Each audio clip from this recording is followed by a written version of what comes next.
visit your tri-state area Audi dealer today. The Nets give the Knicks all they can handle tonight. Jalen Brunson, 5 key points down the stretch. Karl-Anthony Towns with 1:04 to go puts the Knicks up 92-87. Got the roll down 1.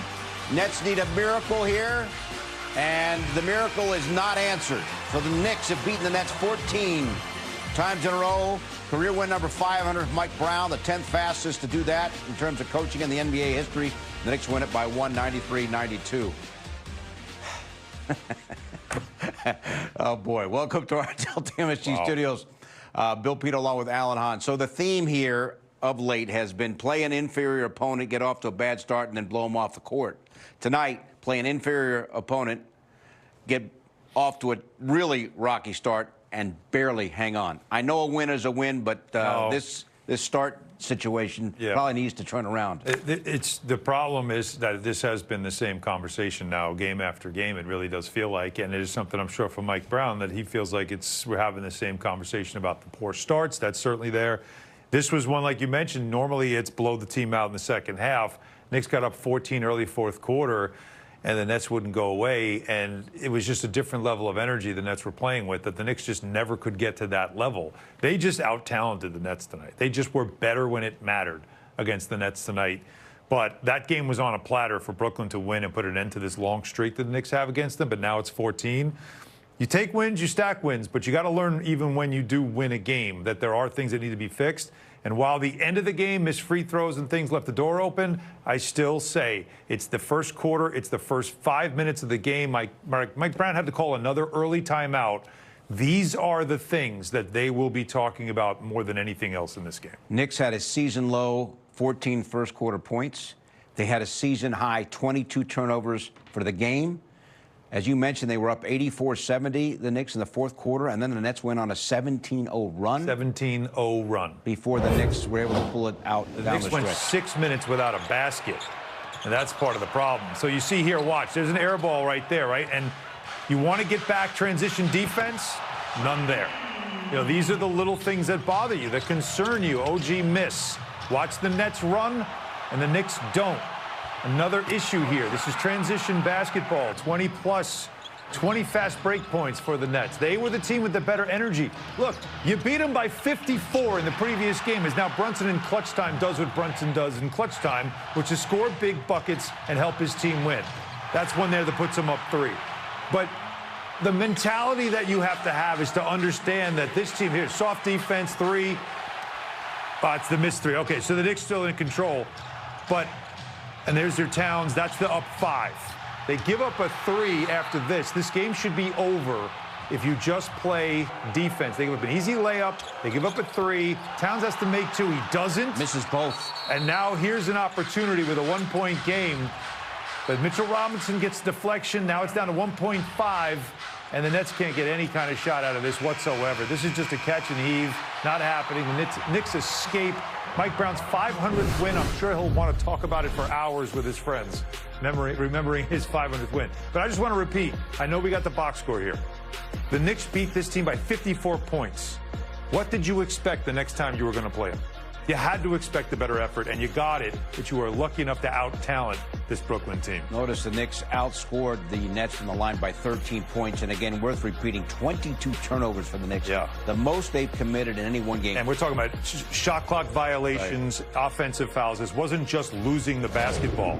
This was also a bad possessions where the shot clock buzzer went off and you didn't get off a good shot, or there were some offensive fouls in there as well. Those are also turnovers. These are all things that need to be cleaned up before we get to April. Now, the Nets are not necessarily that highly skilled, but they're very athletic.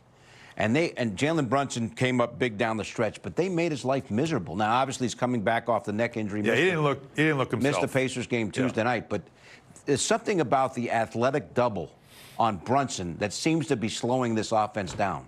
Yeah, well, any truth to that, you think, at all, or what? We have seen the Knicks go to two-guard offenses where Brunson's off the ball. That has worked very well, and that takes it away. We have also seen the Knicks set screens, and then when they trap that screen, Brunson's quick with the pocket pass. There was not a lot of tempo in this offense whatsoever. Again, credit the way Jordi Fernandez had his team played defensively. They were going to try to take Brunson out of the game completely. And for the most part, they did until crunch time. But again, this was somewhat about how the Nets defended, but let's not act like suddenly people have found the way to stop Jalen Brunson. The guy's last couple of games before this one, he was giving you 28, 29, 30 a game and 8 or 9 assists a game. He was still playing at a high level. This was a one-off, in my opinion, when it comes to him struggling, and I don't know how much that's to do with how he feels physically right now, but there's 4 other guys on the floor, and everybody was all part of what was a very slow start to this game that allowed the Nets. We heard Mike Brown say this. They knock down 1 or 2, they knock down 1 or 2, they start feeling good. You don't want to do that early in a game. You need them to feel you.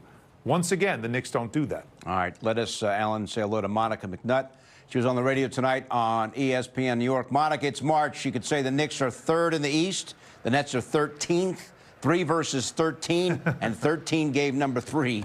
All number 3 could handle tonight. You like that? I do. I would have never been able to string together so many eloquent numbers. But the one I got is 22 turnovers for 23 points off of those turnovers. Guys, yuck. I did not enjoy this affair. And I think we'll talk a lot about the start, 14 points being a season low and allowing those guys to get going from the three-point line, the Brooklyn Nets, that is. But what about the finish? You missed 3 free throws that you had an opportunity to maybe not seal, but you would have made it far more difficult for the Nets to be able to come back and win the basketball game, as opposed to this thing being a 1-point ball game with 5 seconds or 2.5 seconds to go. Like, yuck. And I heard you, and I agree with the idea that you don't want this trend of starting slow against bad teams to become a habit as you roll into very formidable opponents. Pat and I were talking on the radio, what is the solution? And he's like, is it a better team? I don't like that being the solution because you're relying on your opponent. You don't play up to your opponent. You got to have internal fire. You got to have an accountability to one another, no matter who's sitting on the opposite bench. All right, guys, Karl-Anthony Towns, excellent game despite the 2 missed free throws late, 26 and 15. Breathe like a winner, Allen, presented by Blue Air. Take us through Cat's night. He was dominant. Yeah, there was no one on the floor that could guard him one-on-one. And early on, he was trying to get a lot done in the painted area, trying to get it at the rim. Frustrated because, as usual, not getting fouls that he thought were fouls called on him. But he kept going, and he kept going to the basket. This wasn't a big three-point night for him. He only made 1. He only took 3. But he took 13 free throws, which tells you he was drawing contact. He was doing a lot of the work in the paint because, again, the Nets don't have the size or strength to deal with him in the paint. That was a huge bucket, catch and finish, showing off his athleticism, of course, showing off the New York as well. And I feel like that's what he gave you. Of course, the 15 rebounds were very valuable. Monica, in this game, it felt like his minutes were way more impactful than Mitchell Robinson's minutes, and we don't often get to say that. Yeah, that's definitely true. I mean, in the second quarter, he was the guy that sort of helped this team wake up, even though they went into halftime with the 6-point deficit. But I think he had 14 points all in that second quarter. There are positives to pull, but there's a whole lot of head-scratching moments. We had Mo Diawara with us post-game, and it was good to hear from the young rookie, like, that wasn't a great game for us, right? Like, it wasn't, but we're fortunate that we were able to get the win. I asked him, what's happening, Mo? What are you observing that is causing you guys to have this trend of these sluggish starts? He didn't quite have an answer for me, and I understand, but he did acknowledge that it's something that this team has to address. So as long as they are all on one accord that it has to be addressed, the next step is to actually address it. And he ended up finishing the game because Landry Shamet, I guess, had some knee soreness. And I was noticing, Monica, obviously no Josh Hart, so Shamet in the starting lineup. And Shamet really looked like he was having a hard time moving laterally, keeping guys in front. Like, he really struggled that way. So having Diawara out there to close the game, good experience for the young player, but also just something with Shamet to keep an eye on. For sure. All right, Monica, thank you as always. We'll see you on Sunday. Knicks back in action. They'll be playing host to the Washington Wizards. Up next, we're going to hear from Mike Brown. 500 wins, 10th fastest to get to that plateau in the history of the NBA. And the Knicks hang on to win 93-92. Now 46 wins on the season. The Knicks postgame show is presented by Audi.